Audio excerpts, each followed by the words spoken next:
appelle, mais derrière l'intervention de Francini. Maradona. Maradona pour Radini.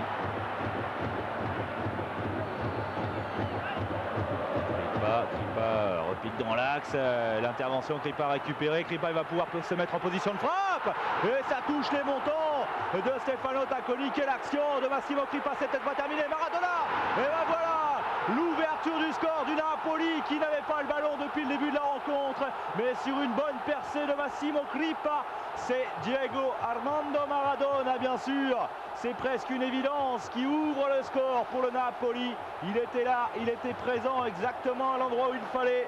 Le dieu du football selon les supporters azzurri du Napoli. Et voilà, c'est le 72e but de Maradona sous le maillot du Napoli. Maradona qui devient le 3e meilleur buteur de l'histoire du club tout seul. Il était auparavant, il partageait l'honneur de cette 3e place avec une légende, Altafini. Et bien voilà, maintenant il est tout seul à la 3e place. Maradona, un tir, un contrôle parfait, un tir en pivot pour aller ajuster Stefano Tacconi et le Napoli qui mène 1-0 sur, il faut quand même le souligner, un énorme travail de... Maradona qui avait été sacré meilleur joueur du championnat lors de sa première saison en 85. Attention au coup de patte à la patte gauche de l'Argentin. Maradona qui va rechercher la tête au deuxième poteau. Oh, c'était chaud cette tête de Gianni Francini qui est passé vraiment très proche des buts gardés par Tacconi.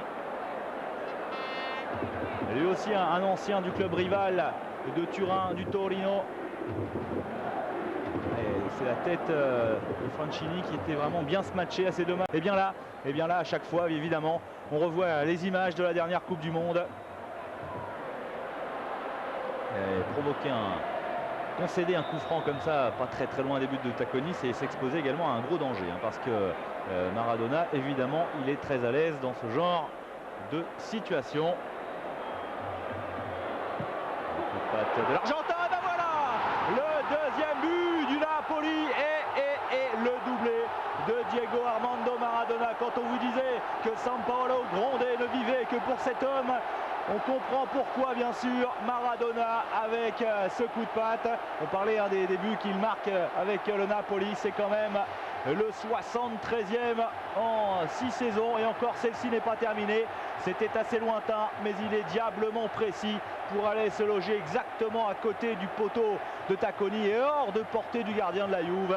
C'est le coup de patte d'un magicien. Et Agostini qui se défait du marquage. Et il a glissé Tricella. Zavarov récupère. Zavarov en profondeur sur le côté gauche pour De Agostini qui a poursuivi son effort. Le ballon qui croise devant le but de Giuliani mais sans que personne ne puisse le reprendre.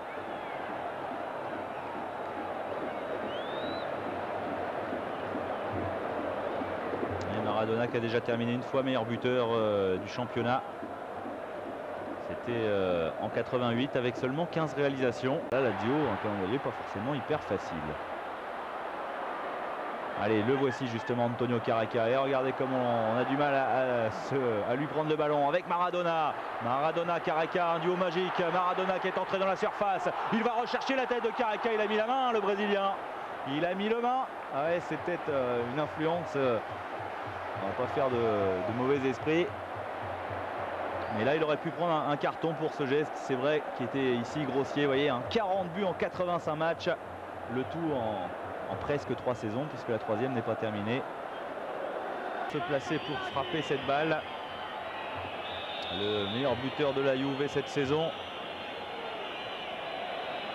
Non, eh bien, finalement, ce sera un ballon pour la tête. Oh, c'était la tête de Roberto Gallia que l'on recherchait. C'est pas terminé avec la frappe lointaine, l'intervention de Giuliani. Et derrière Zavarov qui ne trouve pas le cadre. Non, c'était Rui Barros. Rui Barros qui a placé son pied juste à côté. Il y a eu un petit peu de confusion dans la surface. On va revoir cette frappe lointaine qui inquiète bien sûr Giuliani. Et derrière, ouais, c'est bien Rui Barros qui ne trouve pas le cadre de Giuliano Giuliani. La Juve qui avait une superbe occasion ici de réduire le score à quelques minutes seulement de la fin de la première période. C'est mieux parti que la saison dernière, parce que l'année dernière l'Inter avait tellement dominé le championnat. quand même termine avec 11 points d'avance sur le Napoli. Le Milan AC était 3e et la Juve était 4e. Et à 15 points, attention à Schillaci, la sortie de Giuliani, la faute du gardien. Que va dire monsieur Longhi? Mais alors là, cette faute-là, elle est carrément invraisemblable. Giuliani qui est sorti les 2 pieds en avant et qui a fauché Salvatore Schillaci. On entend quelques supporters de la Juve. D'ailleurs, Schillaci avait fait la différence. Il était en train de dribbler. Ouais, là, c'est carrément, ça mérite l'expulsion pour le gardien du Napoli. Mais monsieur Longhi, dans sa grande mansuétude, a laissé passer. Certes, il a sifflé un coup franc. Et on peut dire que Giuliani s'en sort bien. Mais là, il y a quand même une faute invraisemblable qui lui méritait sans doute un plus vilain sort pour le gardien du Napoli. Le mur n'est pas à distance. Maradona, voilà, qui vient contrer ses balles. Là, on peut dire que la Juve n'est quand même pas récompensée de ses efforts parce que Schillaci avait fait la différence.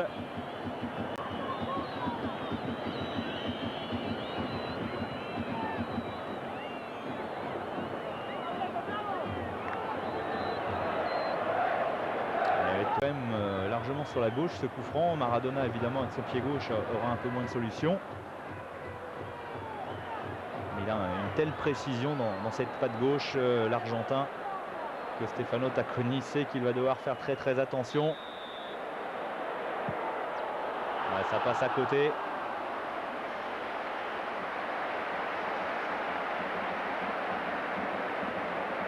C'était Antonio Careca apparemment qui avait tenté effectivement avec lui le pied droit. Ballon enveloppé, mais qui passe à côté des buts de Tacconi.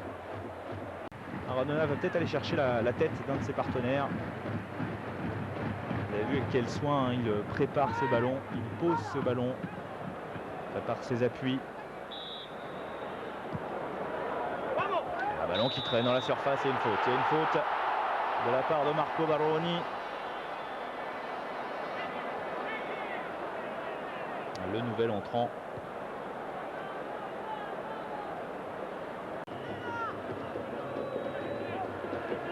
Là avec voilà, Marocchi.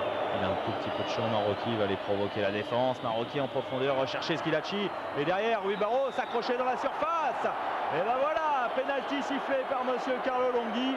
La possibilité pour la Juve de réduire le score avec cette faute sur Rui Barros. Vous voyez la taille du petit portugais par rapport aux autres joueurs. Mais il est vif. Et belle ouverture de Marocchi avec un peu de réussite quand même pour Manuel Rui Barros, parce qu'il a été il a bénéficié d'un ballon contré par Ferrara, et derrière la faute de Marco Baroni qui vient d'entrer, ne sachant pas comment tenir le petit portugais étant donné sa taille. Eh bien il n'a pu que le retenir par le maillot. Ancien joueur de Porto qui provoque cette faute, c'est De Agostini qui va tirer le pénalty. Et voilà, Luigi De Agostini qui redonne espoir à la Juve, qui réduit le score en ce début de seconde période. 2-1 pour le Napoli maintenant, qui n'est plus à l'abri d'un retour.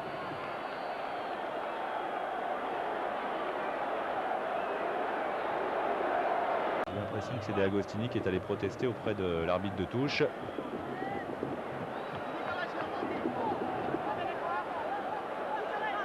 Alors attention à la trajectoire du coup franc de Maradona.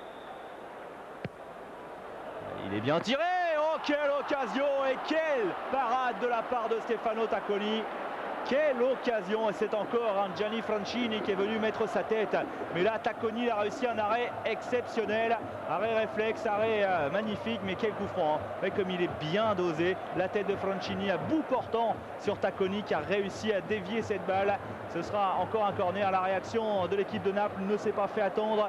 Quelques secondes seulement après le but marqué par De Agostini sur penalty. Ben voilà, Naples se montre dangereux. C'est quasiment la première parade d'un gardien depuis le début de cette rencontre. Maradona passe dans un mouchoir avec De Napoli. Maradona, il est passé, il en a mis 5 dans le vent et il est contré in extremis. 5 joueurs de la Juve pris par Diego Armando Maradona.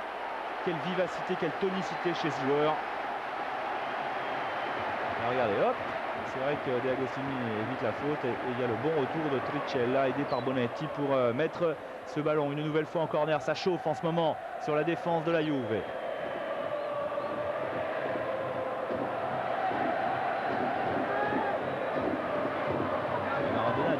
récupérer. Tir au premier poteau, un ballon qui traîne encore. Et le but du Napoli, Gianni Francini, il n'avait pas réussi de la tête. Et bien voilà, c'est du pied. Alors là, on peut dire qu'il est un petit peu moins beau que la tête qu'il avait placée tout à l'heure. Mais la réaction instantanée, 2 minutes après, et la réduction du score, ça chauffait devant les buts de Tacconi. Un ballon qui vient traîner dans la surface. Francini avec un petit peu de réussite qui détourne ce ballon au fond des filets de Tacconi. Avec un bon travail quand même des attaquants du Napoli qui sont tous allés au premier poteau. Ils ont aspiré la défense. Derrière, le ballon est resté sans que personne ne le touche. Et il y avait Francini pour le dévier dans les buts de Tacconi. 3-1 pour le... Et au contraire, il a dégagé, il a concédé un corner. Corner rapidement joué par Careca. Et Napoli, Careca. De Napoli, la déviation très intelligente de la tête de Francini, la frappe lointaine et encore l'arrêt de Stefano Tacconi. Là il est chaud le gardien de la Juve car il a beaucoup de travail. Avec cette déviation très intelligente de Gianni Francini de la tête. Et allez hop, cette petite déviation qui gêne tout le monde et derrière la reprise lointaine qui victoire en 104 rencontres face à la Juve. Alors certes, le solde est encore largement négatif.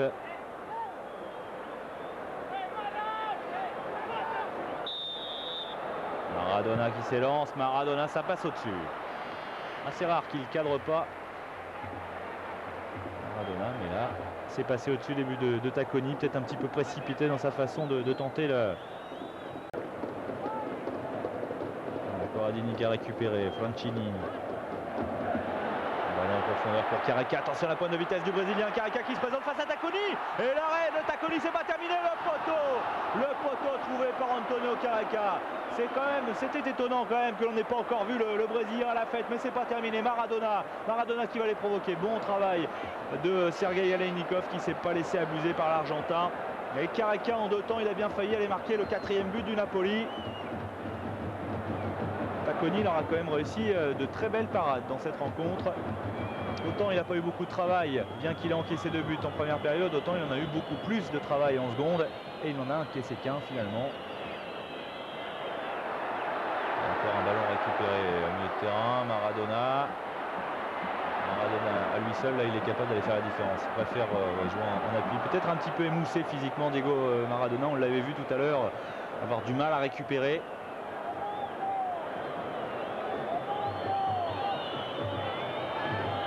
Il y a pas mal de rumeurs alors que Schillaci croise son tir, ça passe juste à côté. C'est vrai qu'il y a pas mal de rumeurs sur le style de vie, va-t-on dire, de Maradona. Alors, on revoit cette occasion de Careca, il a piqué cette balle. Tacconi lui remet le ballon dans la course et derrière il ne trouve que le poteau. Il va rester bloqué à 40 buts en 85 matchs. Careca et derrière l'occasion de Schillaci avec...